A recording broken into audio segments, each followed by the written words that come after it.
বিসমিল্লাহির রহমানির রহিম। আসসালামু আলাইকুম।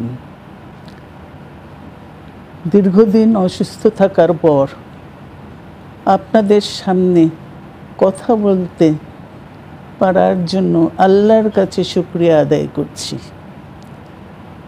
আমার কারাবন্দী অবস্থায় আপনারা আমার কারামুক্তি ও রোগ মুক্তির জন্য সংগ্রাম করেছেন, দোয়া করেছেন, সেজন্য আমি আপনাদের সকলকে ধন্যবাদ জানাচ্ছি।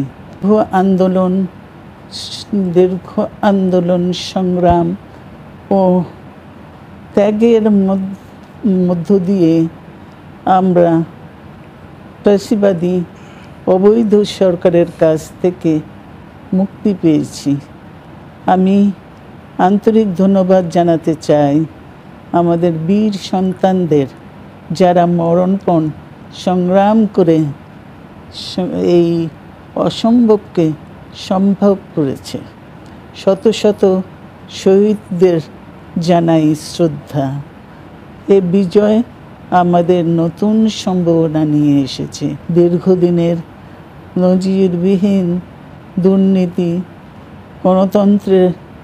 গণতন্ত্রের ধ্বংসের স্তূপের মধ্য থেকে আমাদের নির্মাণ করতে হবে এক সমৃদ্ধ বাংলাদেশ। ছাত্র তরুণরাই আমাদের ভবিষ্যৎ।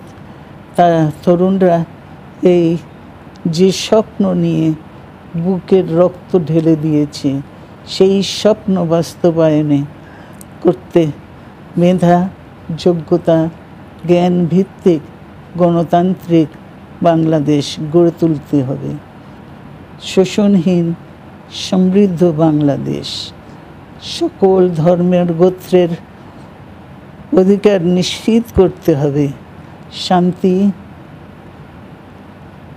প্রগতি আর সাম্যের ভিত্তিতে আধুনিক বাংলাদেশ নির্মাণে আসুন আমরা তরুণদের হাত শক্তিশালী করি।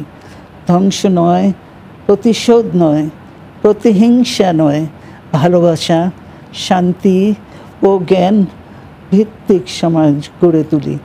আল্লাহ হাফেজ। বাংলাদেশ জিন্দাবাদ।